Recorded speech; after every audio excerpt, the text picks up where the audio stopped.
ఈ వీడియో పేద, దిగువ మధ్య తరగతి స్థాయిలో ఉన్నటువంటి తల్లిదండ్రుల కోసం. ఈ వీడియోని పూర్తిగా మిస్ కాకుండా చూడండి అని నేను మిమ్మల్ని వేడుకుంటున్నాను. నా తల్లిదండ్రులు ఆర్థికంగా చాలా పేదవాళ్ళు. ఎంతగా అంటే నా చిన్న వయసులో మా ఇంట్లో 5గురం పస్తులు ఉండేవాళ్ళం.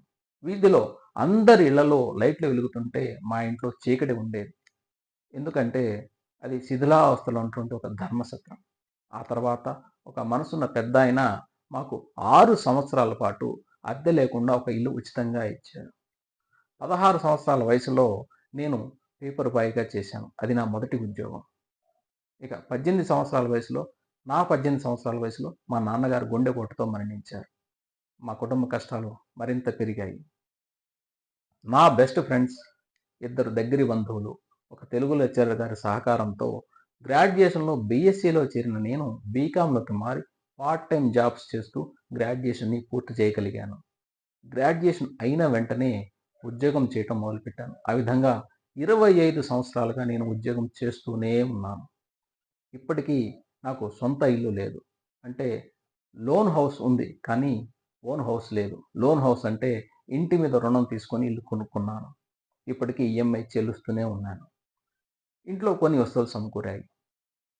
తల్లిదండ్రులారా, ఇక్కడ నేను మీకు చెప్పవలసిన ముఖ్య విషయం ఏంటంటే, ఆర్థికంగా మరికొంచెం ముందంజలో ఉండవలసిన నేను కుటుంబ బాధ్యతల వల్ల కొంచెం వెనకబడ్డాను. తండ్రి లేకపోవటం, ఇంటికి పెద్ద కొడుకు అవ్వటం వల్ల ఆర్థికపరమైన బాధ్యతను నేను తీసుకున్నాను.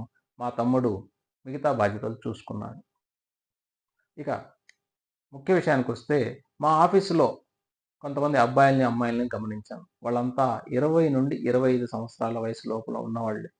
వీళ్ళంతా కూడా వాళ్ళ తల్లిదండ్రులు ఉన్నప్పటికీ వాళ్ళ కుటుంబ భారాన్ని మోస్తున్నారు.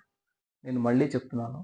వాళ్ళందరూ కూడా వాళ్ళ తల్లిదండ్రులు ఉన్నప్పటికీ వాళ్ళ కుటుంబ భారాన్ని మోస్తున్నారు. వాళ్ళకొచ్చే చిన్న చిన్న జీతాలని వాళ్ళ కుటుంబాల కోసం, వాళ్ళ కుటుంబ అవసరాల కోసం ఖర్చు పెడుతున్నారు. ఇది అభినందించదగ్గ విషయమే. కానీ బాధ కలిగించే విషయం ఏంటంటే, వాళ్ళు వాళ్ళ నైపుణ్యాలను పెంచుకోవటానికి కానివ్వండి, వాళ్ళ పై చదువుల కోసం కానివ్వండి, నాలెడ్జ్ కోసం కానివ్వండి, వాళ్ళు ఏదైనా ఇన్వెస్ట్‌మెంట్ చేసుకోవడం, పొదుపు చేసుకోవడం కానీ చేయలేకపోతున్నారు. దీని పర్యవసానం ఏంటి అంటే, ఒక 2, 3 సంవత్సరాల తర్వాత వాళ్ళకి పెళ్ళిళ్ళయ్యి, వాళ్ళ కుటుంబాలు ఏర్పడి, వాళ్ళ పిల్లల బాధ్యతలు అవి ఇంకా తోడవుతాయి. వాళ్ళ జీతం పెరుగుతూ ఉంటుంది కానీ, వాళ్ళ ఖర్చులు కూడా అదే విధంగా పెరుగుతూ ఉంటాయి. దానివల్ల వాళ్ళు ఆర్థికంగా బలం అవ్వలేరు, బలపడలేరు. దీనికి ఒక ఉత్తమమైన ఉదాహరణ నేనే. ఒక క్లాసిక్ ఎగ్జాంపుల్.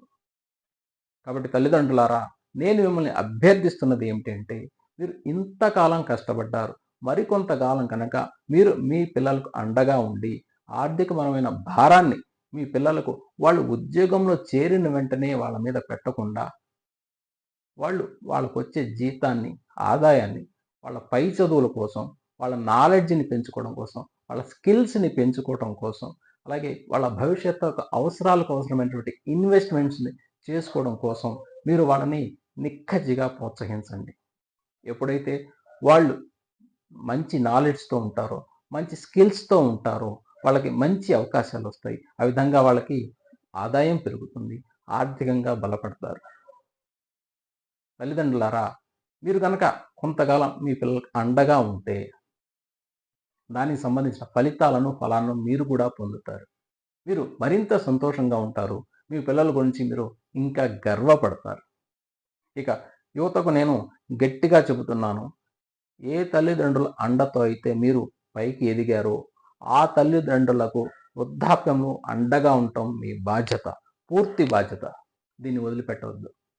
తల్లిని మించిన దైవం లేదు. తండ్రిని మించిన గురువు లేడు. ఇది సత్యం. All the best.